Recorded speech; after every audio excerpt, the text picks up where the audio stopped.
Nicholas Angel. We're making you sergeant. In Sanford, Gloucestershire.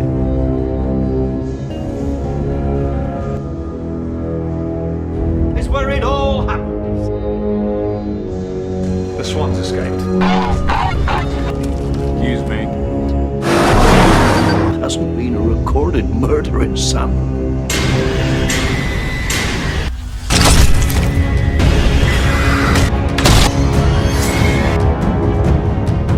Fucking murdered!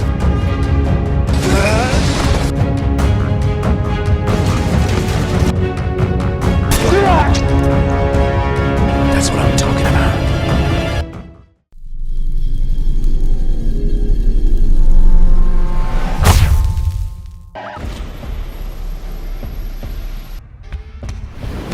Police Constable Nicholas Angel ialah seorang polisi di London dengan predikat lulusan terbaik. Semua tes bisa dia lalui dengan gemilang hingga memperoleh penghargaan saat kelulusan kepolisian. Selain terkenal ramah di masyarakat, Angel dikenal handal dalam menyetir segala kendaraan, juga jago bela diri.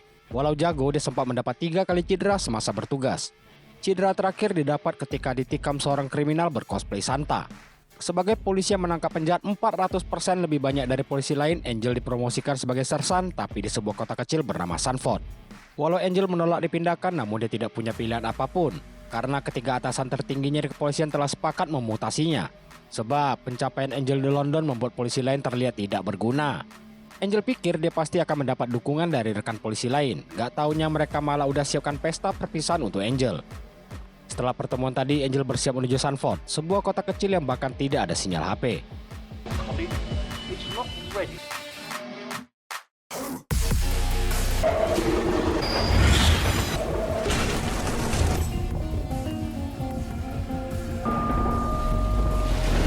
Untuk sementara, Angel akan menginap di hotel dulu. Hotel ini dikelola sepasang suami istri bernama Bernard dan Joyce Cooper. Begitu mendapat kunci, Angel masuk ke kamarnya. Baru juga sampai, dia memutuskan keluar untuk cari angin. Angel datangi sebuah pub lokal milik Roy dan istrinya Mary. Setelah memesan jus cranberry, Angel bersantai. Seketika dia melihat anomali di pub, yakni tempat itu dipenuhi bocah kemarin sore. Hal tersebut memantik jiwa polisinya, langsung menanyai usia para pengunjung. Angel dapati rata-rata anak di sana berusia di bawah 18 tahun, karena itu mereka harus diusir. Alhasil, Roy dan Mary jadi bete karena pub tersisa Angel dan satu pengunjung gembul lainnya. Selesai nongki, Angel mampir untuk melempar koin keberuntungan. Di momen itu, Angel menegur pengunjung gembul tadi untuk tidak menyetir saat kobam. Awalnya si gembul manut, namun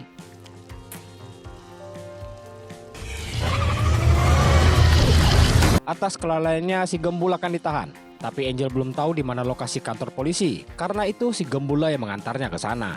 Dalam perjalanan, Angel sekaligus meringkus bocil-bocil yang melanggar hukum. Gak tanggung-tanggung, hampir semua isi pub tadi Angel tahan. Petugas bernama Turner yang berjaga seperti sudah mengenal si gembul. Jadi Turner suruh dia masuk sendiri ke sel tahanan.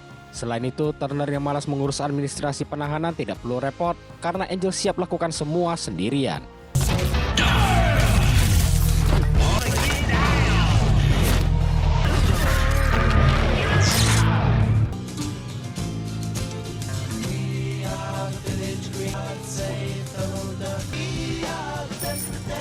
Saat lari pagi, Angel bingung karena para penduduk telah mengenalnya. Mendadak muncul seorang Pak Kumis bernama Simon Skinner di sampingnya. Simon adalah seorang pemilik supermarket lokal sekaligus atlet maraton. Singkat waktu, Angel tiba di kantor untuk jalani hari pertamanya. Karena kepala polisi belum datang, jadi Angel berniat menginterogasi si gembul semalam. Angel begitu terkejut ketika dapati si gembul udah hilang. Oh my God. Who's gone? Because I am one. Ternyata si gembul juga adalah polisi bernama Danny Butterman, anak dari kepala polisi Sanford yang bernama Frank Butterman. Angel lalu diajak ke ruangan Frank untuk diperkenalkan mengenai kota Sanford. Berbeda dengan London, Sanford dikenal damai dengan tingkat kriminalitas sangat-sangat rendah. Setelah itu Frank mengajaknya tur kantor, dimulai dari ruang locker, ruang alat anti huru-hara, ruang barang bukti, serta ruang detektif yang berisi 2 detektif sombong yakni Wainwright dan Cartwright.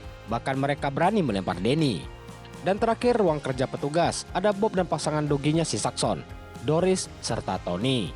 Sedangkan lantai 2 diisi pengawas CCTV kota bernama Tom Weaver. Tugas Tom adalah melaporkan pelanggaran yang bisa merusak potensi Sanford memenangkan desa terbaik. Saat ini yang menjadi perhatian Tom adalah si manusia emas, tapi itu akan diurus nanti oleh Frank. Jadi itulah kantor baru Angel. Beres kenalkan kantor, mereka pergi makan siang bareng. Danny yang tahu Angel sering beraksi saat bertugas menjadi penasaran. Karena itu dia terus menanyai hal-hal aneh padanya sepanjang hari. Mulai dari rasanya ditusuk, apakah pernah menembak sambil lompat, ngebut buat ngejar penjahat, sampai film yang pernah ditonton. Dan ternyata Angel nggak pernah nonton apapun dalam hidupnya. Singkat waktu, tugas hari itu selesai. Malamnya Angel diundang menghadiri rapat Dewan Pengawas Kota. Di sana dia dikenalkan Amanda dan juga Leslie sang pemilik toko bunga. Ada juga James si pemilik peternakan serta pendeta Philip dan terakhir seorang dokter bernama Robin Hatcher. Setelah kenalan maka dimulailah rapat pengawas lingkungan yang membahas gosip seputar kota. Dan yang menjadi perhatian utama mereka masihlah si manusia emas yang dinilai telah merusak estetika keindahan kota.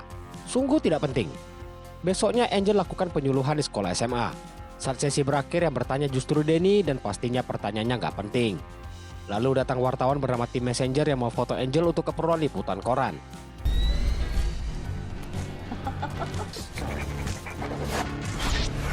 Kesalahan penulisan nama Angel menjadi Engel membuat dirinya dibully rekan kerja. Hal itu tidak mengganggu Angel jalankan tugas. Hari itu dia mendapat pengaduan mengenai angsa yang hilang. Walaupun konyol, Angel tetap jalankan secara profesional. Dia dan Danny berusaha menangkap angsa tersebut namun masih belum berhasil. Saat patroli, Angel melihat sosok The Hound dari Game of Thrones. Dia bernama Michael Armstrong dan bekerja sebagai pembawa troli di supermarket. Danny bilang biar udah tua, si Michael memiliki pikiran anak-anak. Karena kota terlalu damai, Danny mengajak Angel ke supermarket untuk belanja. Mendadak oleh pengumuman, Angel diminta menjumpai Simon di kantor. Tujuan Simon mengundang Angel hanya untuk mengobrol. Gak taunya Angel malah lihat aksi pencurian dari CCTV. Dan tanpa ragu dia segera mendatangi si pengutil. Lihat Angel, si pengutil langsung keluarkan langkah 1000 yang membuat aksi kejar-kejaran terjadi. Danny yang lihat juga ikut mengejar.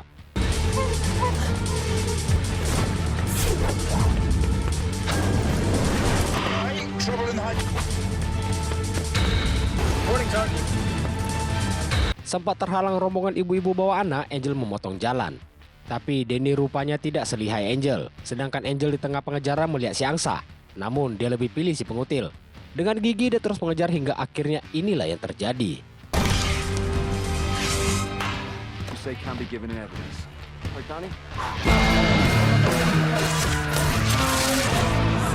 Udah capek-capek ditangkap, Simon malah nggak mau menuntutnya.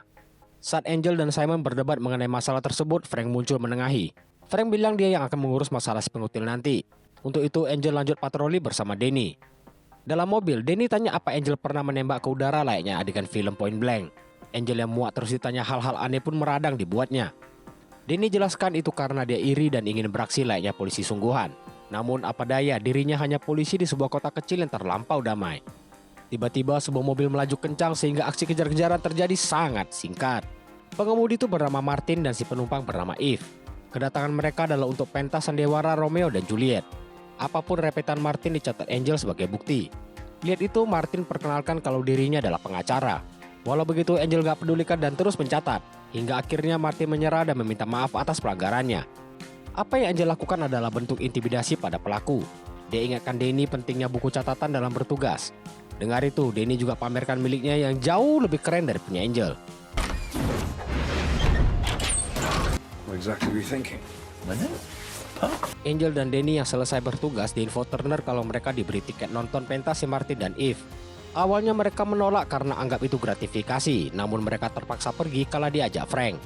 Lihat tampang mereka bisa dibayangkan betapa buruknya pentas sandiwara tersebut. Akting Martin dan Eve yang lebih mirip adegan film tidak senonoh ini membuat mereka stres.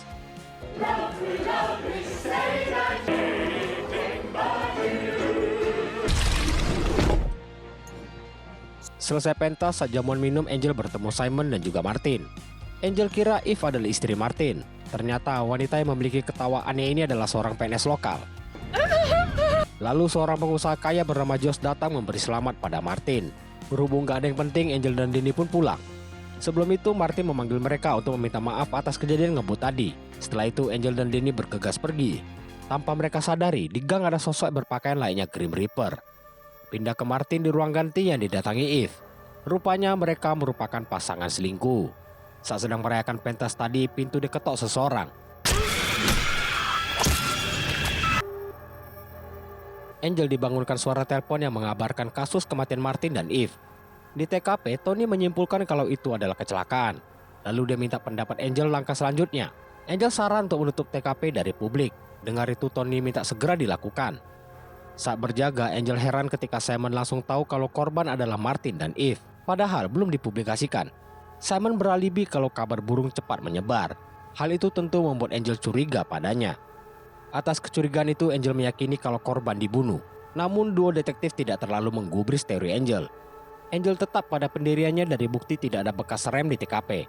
Kalau benar kecelakaan, pastilah Martin akan coba mencegahnya. Perang bacot mereka berempat disudahi Frank yang minta Angel dan Danny pergi mengurus masalah sengketa tanah. Tanpa buang waktu, mereka pergi sambil mengajak Bob dan Saxon. Tapi bukan Saxon yang dibutuhkan. Perampas tanah bernama Arthur ini menggunakan dialek yang hanya dimengerti sesama manusia planet seperti Bob. Kemudian Danny bertugas terjemahkan dialek Bob kepada Angel. Selain itu, Angel tanya izin senjata api Arthur. Arthur bilang yang dia pegang ada izin. Dengar itu Angel kaget karena pasti ada yang lain.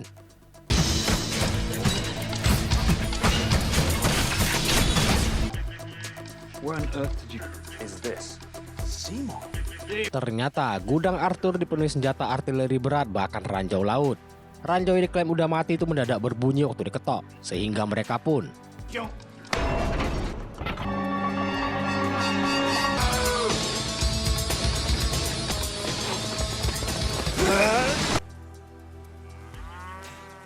aman dan memang sudah tidak aktif.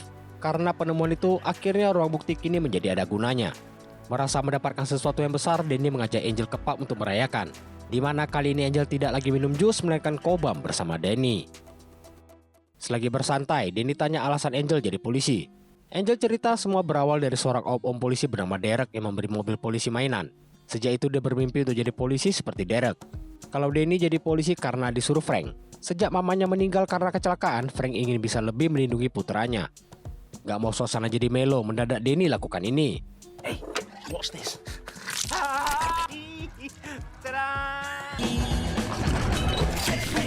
Kematian Martin membuat Josh sangat terpukul, di mana Simon juga berada di sana bersamanya. Lalu Frank muncul untuk ingatkan kalau ada orang kobam yang harus diantar pulang, yakni si Josh. Dengan dipapa Danny dan Angel, Josh dibawa pulang ke rumahnya yang super mewah untuk ukuran desa. Begitu sampai mereka pergi meninggalkan Josh, dan kembali si Grim Reaper muncul. Angel sendiri nggak langsung pulang melainkan lanjut kobam ke rumah Danny. Selain minum, Danny tawarkan Angel untuk nonton film. Selagi mereka bersantai, sesuatu terjadi pada Josh.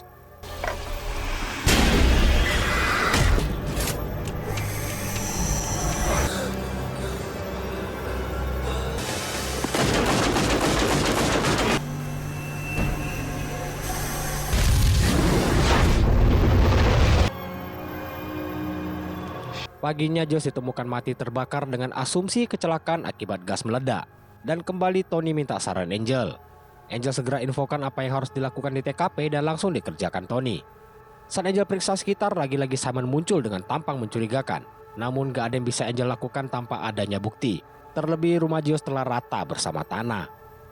Bagi dua detektif ini hanyalah kecelakaan tanpa mau mencari bukti kebenaran. Angel datangi Tom untuk memeriksa CCTV di area sana.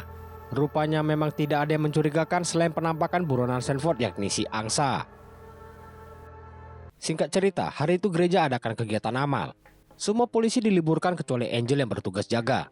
Di kejauhan Angel terus perhatikan Leslie dan tim yang sedang membahas sesuatu dan... Shark! He's working. Sorry, Chief. I've got something to show you. Danny mengajak Angel untuk bermain wahana menembak milik Robin. Awalnya Angel keberatan, tapi dengan sedikit bujukan dari Danny, dia terpaksa pamerkan sedikit kemampuannya. Sergeant.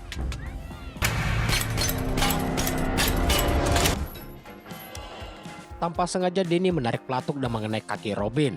Dan itu merupakan pertama kalinya Danny menembak seseorang. Tiba-tiba tim datangi Angel untuk diajak membicarakan masalah kematian Josh. Dia suruh Angel temui dia di halaman gereja jam 3 tepat. Namun saat acara dimulai, Philip malah mengundang Angel naik ke podium. Padahal sebentar lagi pukul 3 di mana tim udah menunggunya di halaman gereja. Dan saat jam tepat menunjukkan pukul 3, inilah yang tim alami.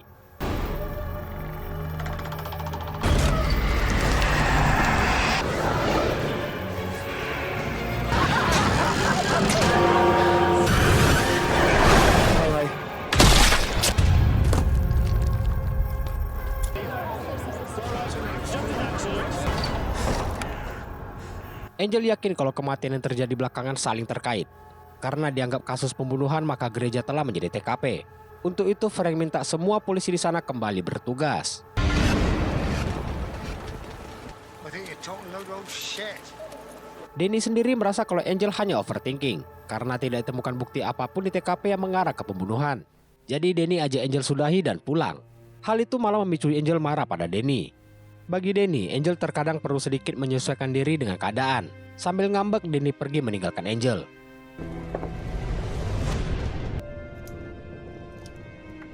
Masuk ke kamar, Angel temukan boneka yang dia kasih ke Danny. Walau kecewakan Danny, Angel belum menyerah untuk memecahkan misteri kematian di Sanford.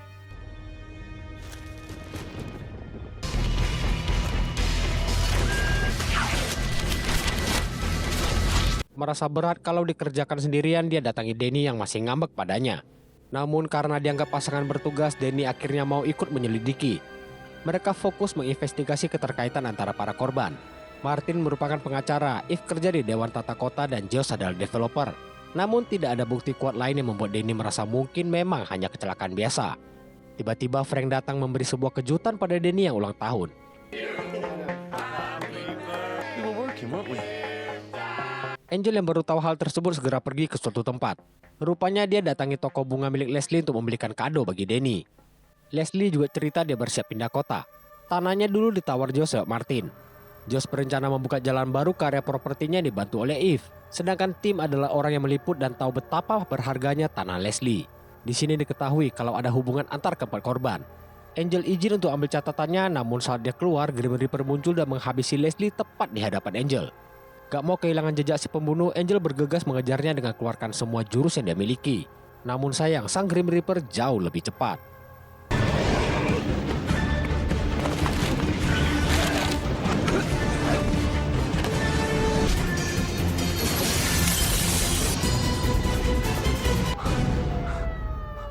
Udah jelas terjadi depan mata Angel, dua detektif koplak itu tetap tidak percaya. Ditambah rekan lainnya juga meyakini hal serupa. Bagi mereka, Angel hanya terobsesi pada kasus pembunuhan. Untuk menengahi, Frank memintanya ke ruangan. Frank ceritakan kalau udah 20 tahun tidak ada pembunuhan di Sanford. Tapi Angel tegaskan kalau dia tahu siapa pelakunya. Karena itu mereka kerahkan semua polisi untuk menangkap tersangka yang tak lain adalah Simon. Teori Angel adalah Simon tahu kematian Martin dan Eve sebelum dipublish. Josh dihabisi karena kalau jalan sampai dibuka maka akan mengganggu bisnis supermarketnya. Kalau si Tim karena dia akan ceritakan kebenaran pada Angel. Sedangkan Leslie karena dia tetap mau jual tanahnya untuk dibuka jalan baru. Ditambah Simon adalah pelari handal yang buat dirinya bisa lolos. Kemudian Angel yakini kaki Simon pasti ada luka sebab sempat berdarah saat terobos kaca. Namun ketika Angel periksa ternyata kaki Simon tidak ada luka sama sekali. Apalagi saat kejadian Simon sedang berada di supermarketnya. Dan itu bisa dibuktikan dari CCTV. Berkali-kali Angel periksa CCTV, dia tetap gak temukan celah dari Simon. Oleh sebab itu Simon tidak bisa dijadikan tersangka. Maybe Dad will still let me water it. Belonging to Leslie. Jog on. Quick finish. Semua hal yang terjadi telah meruntuhkan semangat Angel sehingga dia pasrah kalau semua itu adalah kecelakaan. Beberapa hari berlalu saat di supermarket sang pemilik bertanya apakah para pelaku belum ditangkap. Pertanyaan itu membuat Angel sadari sesuatu, yakni pembunuhnya lebih dari satu orang. Buru-buru dia minta balik ke kantor untuk temui Frank guna paparkan teori baru mengenai jumlah pembunuhnya. Frank berusaha tenangkan Angel dengan bilang Sanford bukanlah London. Dia minta Angel cuti hari itu dan apabila besok masih merasakan hal serupa, dia janji akan turun tangan. Dapat saran itu Angel setuju lalu balik untuk istirahat. Sesampainya di kamar, dia telah ditunggu sang Grim Reaper yang ternyata adalah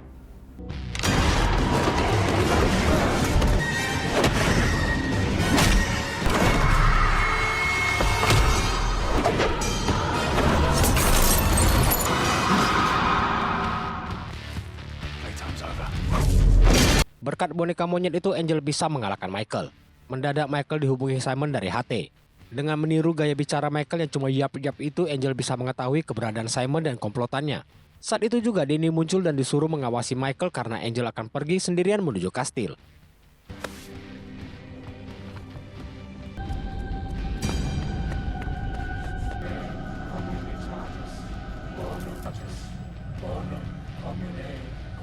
Ternyata semua anggota Dewan Lingkungan Sanford terlibat dalam kasus pembunuhan ini. Layaknya sekte sesat, mereka berkumpul untuk bahas gosip lagi seputar kota. Tom juga kabarkan mengenai Angel yang udah dihabisi Michael, di mana mereka menyusun skenario seolah-olah Angel modar akibat terpleset di kamar mandi. Di momen itu Angel muncul dan berniat meringkus mereka semua, namun tidak ada satupun yang kelihatan panik. Mereka beberkan tujuannya adalah demi kebaikan kota Sanford. Saya menjelaskan Martin dibantai karena aktingnya sangat jelek. Eve akibat suara ketawanya yang annoying. Josh dianggap merusak keindahan desa dengan rumahnya yang terlalu mewah.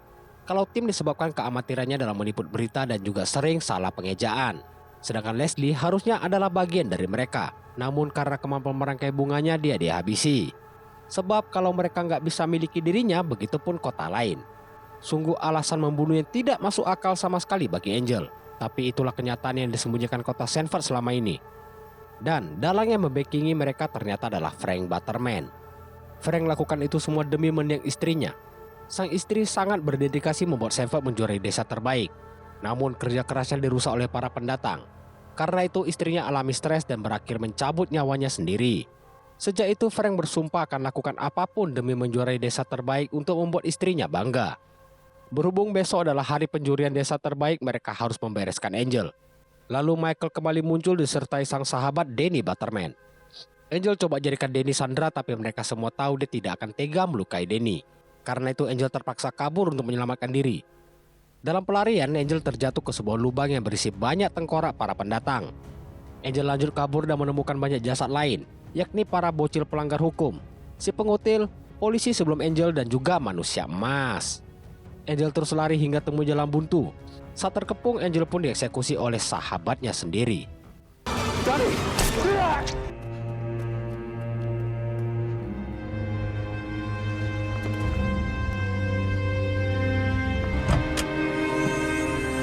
Tada, itu trik saus tomat andalan Danny. Rupanya dia berniat menolong Angel agar tidak dibunuh. Walau Danny dikagetkan kasus kematian semua orang adalah karena dewan lingkungan, namun gak ada yang bisa Danny perbuat karena papanya dapat memanipulasi semua hal. Untuk itu, dia minta Angel pergi tinggalkan Sanford. Dengan terpaksa, Angel turuti kemauan Danny.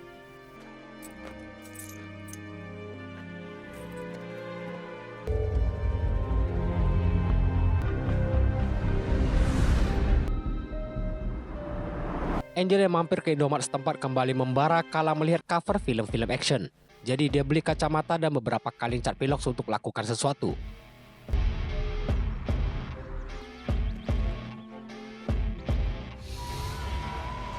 Johnny?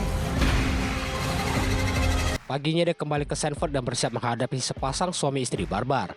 Dengan mudahnya Angel berhasil melumpuhkan kedua lansia tersebut. Mau jadi jagoan lo? And arrest the whole village. Not exactly. Dengan santai Angel balik ke kantor untuk persenjatai diri, di mana aksinya itu tidak kelihatan Frank di ruangannya.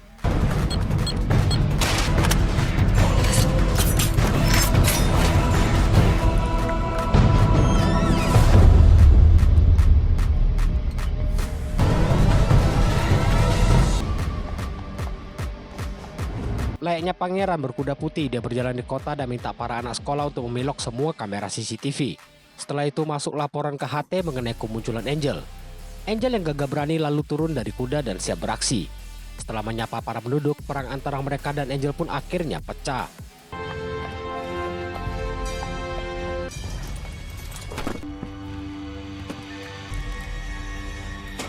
Morning.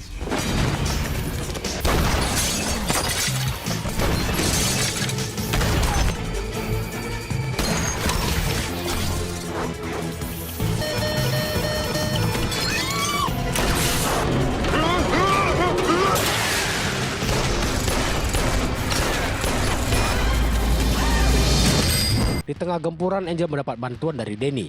Kini dia tidak lagi sendiri menghadapi para sekte penyembah desa terbaik.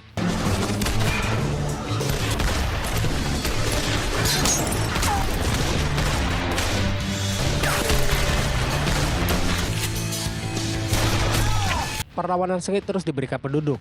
Setelah membereskan dua orang, Angel dihadang seorang nenek peot dengan senjata berat.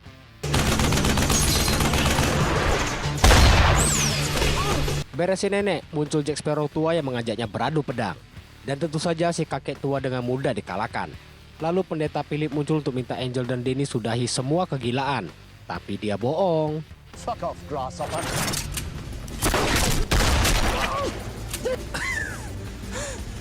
Untung ada jaket anti peluru. Mendadak si Dr. Robin muncul. Dialah orang yang membantu proses kelahiran Danny dan kini siap mengantar Danny untuk ketemu mamanya. Siapa sangka Robin harus ditembak 2 kali di kakinya oleh Danny.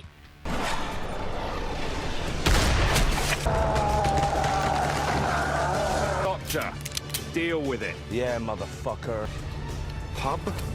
Kota beres, saatnya beralih ke pub menghadapi Roy dan Mary. Di sini Danny dan Angel pamer lompatan sambil nembak. Lalu aksi jual beli tembakan terjadi dengan biasa-biasa aja.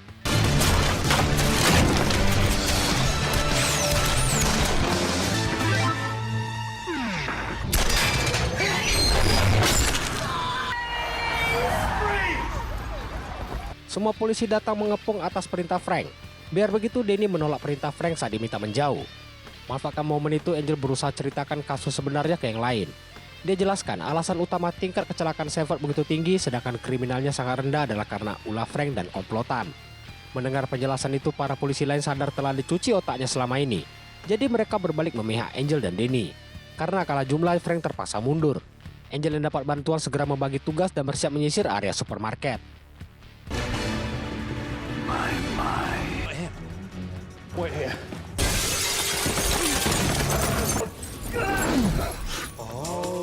Pertarungan ulang antara Angel versus Michael dimulai. Angel yang tahan pukul ini nggak bisa dijatuhkan semudah itu. Angel harus andalkan sedikit trik dan keberuntungan untuk mengalahkannya. Di sisi lain, polisi tersisa bersiap menghadapi 2 penjagal daging. Adu tembak dan lemparan pisau terjadi dengan intens.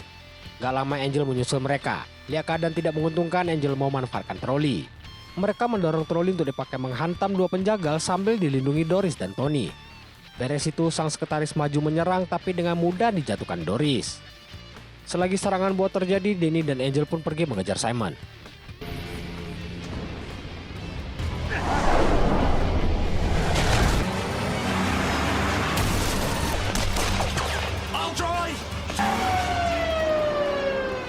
Saat Angel dan Tony mengejar, rupanya para juri desa terbaik udah hadir.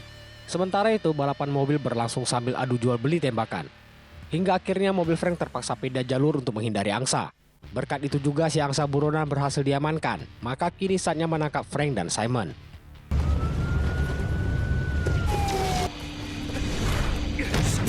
Simon si licik menjadikan seorang anak sebagai sandera. Untungnya anak ini bisa lolos dengan menggigit Simon. Lalu Angel bersiap beradu kungfu melawan Simon.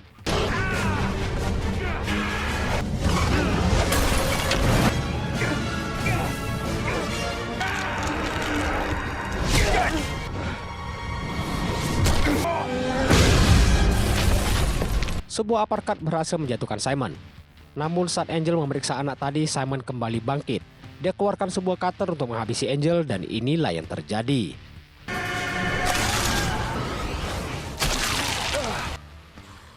It's over, Danny.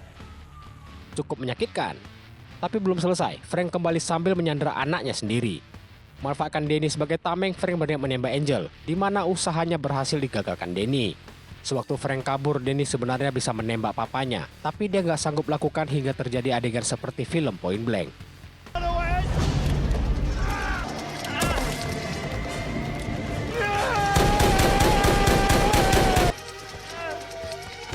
Frank mencuri mobil lain untuk kabur. Gak taunya sang angsalah MVP di film ini. NANI?! Omae wa mou shindeiru. Finish him!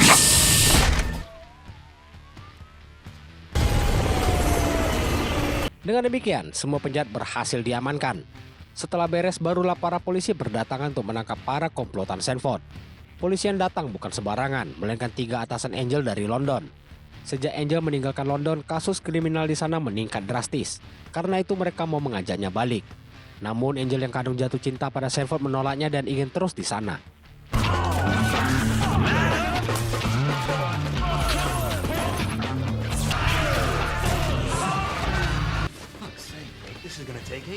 Kini kantor dipimpin Angel untuk mengurus administrasi para penjahat. Di tengah keceriaan itu, seseorang luput dari penangkapan, yaitu Tom. Gak terima komplotannya dihabisi, Tom berniat menembak Angel.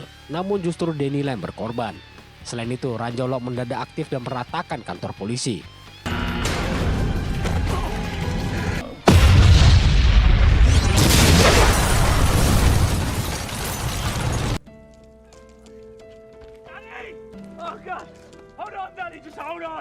Angel segera memeriksa keadaan Danny yang sekarat. Setahun kemudian sebelum berangkat ke kantor, Angel singgah untuk ziarah ke makam. Itu adalah nisan seorang butterman yang tak lain adalah mamanya Danny, sebab Danny masih hidup. Setelah memberi penghormatan, kedua polisi gokil ini siap jalankan tugas mengamankan Sanford.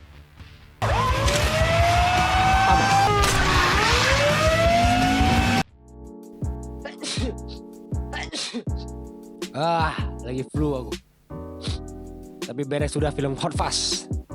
Film ini merupakan salah satu video awal yang kubuat dulu waktu baru mulai buat konten. Dan aku berutang banyak sama film ini, karena video ini yang nembusin salah satu syarat monetisasi aku. Selain itu, ini juga film komedi favoritku dari duo British yakni Simon Pegg dan Nick Frost. Film terkenal mereka yang lain itu Shaun of the Dead, kalau kalian tahu. Film-film zombie komedi gitulah. Dan video lama yang ini udah aku take down karena melanggar hak cipta. Awal-awal punya channel tuh nggak terlalu ngerti, makanya sering kena copyright. Tapi sekarang ya lumayan lah. Cuman ya makin hari YouTube tuh makin aneh aturannya. Ketat tapi nggak jelas itu loh. Apalagi konten rekap film ini rentan kena hak copyright. Karena sebenarnya konten film itu bisa digolongkan re-upload. Biarpun re-upload tapi kan diedit dan diisi suara lagi. Jadinya bisa diakali lah istilahnya. Makanya kalau kalian perhatiin tuh sekarang banyak konten kreator rekap film yang besar-besar itu pasti kena masalah ya serupa itu. Sampai channelnya ditinjau. Kalau channel kecil kayak aku mah luput dari perhatian. Oke lah, sampai sini aja video kali ini. Semoga terhibur. Thank you and bye.